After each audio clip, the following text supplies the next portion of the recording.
Mec-là, il a une histoire de fou malade, les gars.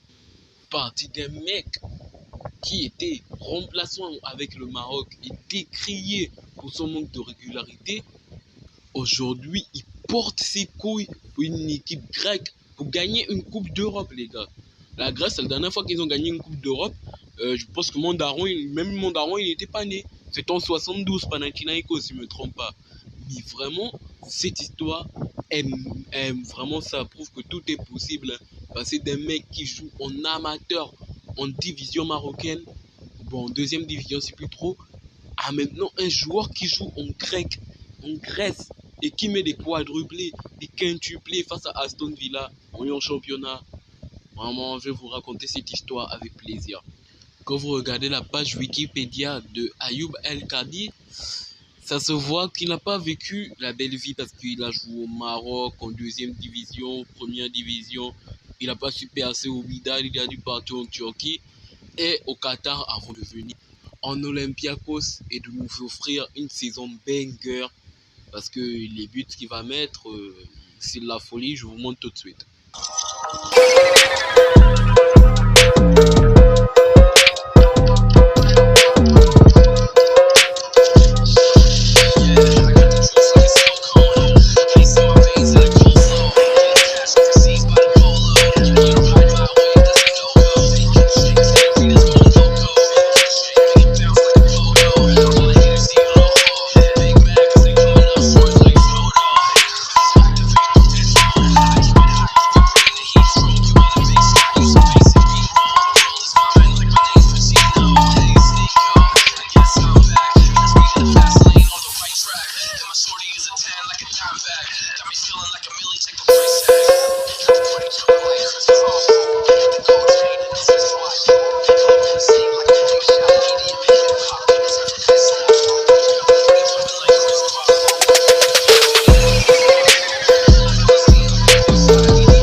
Et j'aime bien ce genre d'histoire avec des joueurs qui sortent de nulle part et qui viennent te faire des saisons comme ça.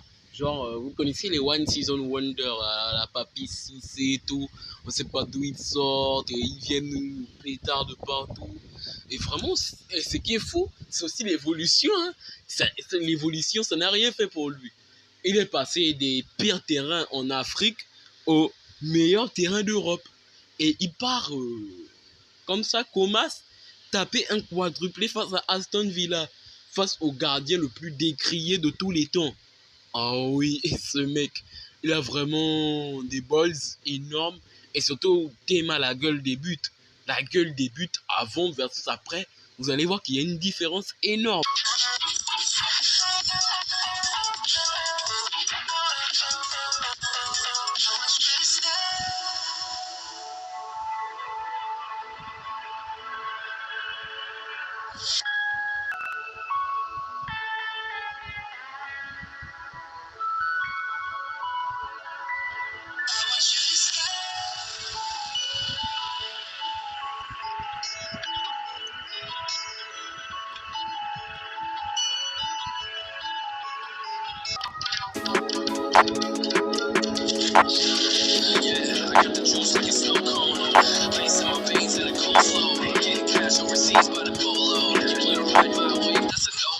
Vous voyez la différence, non? Parce que Théma la taille de la Kishta, en fait. Parce qu'il est passé de but face à des Marocains de type énervé qui sont peut-être pas footballants dans la vraie vie, mais nourrissants dans la mosquée d'à côté. Bon, là, je pense qu'il faut couper au montage. Et de retourner face à Aston Villa, face au meilleur club de Grèce, d'Europe, voire même du monde, il faut dire. Et vraiment, j'aurais adoré continuer plus longtemps, mais en fait, il n'y a pas assez d'images. Il n'y a pas assez d'images et tout. J'ai fait de mon mieux et vraiment, j'espère que vous allez aimer la vidéo. Et j'espère que ça va sortir sur YouTube tout simplement. Parce que ça fait très longtemps qu'il n'y a plus sorti de vidéo et j'espère que voilà. Et ça fait très longtemps qu'il n'y a plus parlé en français parce que dans beaucoup de mes vidéos, je mets en anglais pour avoir des vues. Mais bon, c'est pas Thibaut InShape. Dites-moi en commentaire quelle histoire voulez-vous pour le prochain épisode et surtout dites-moi si je dois mettre maintenant mes vidéos en français ou pas. Merci pour le visionnage pour ceux qui ont regardé et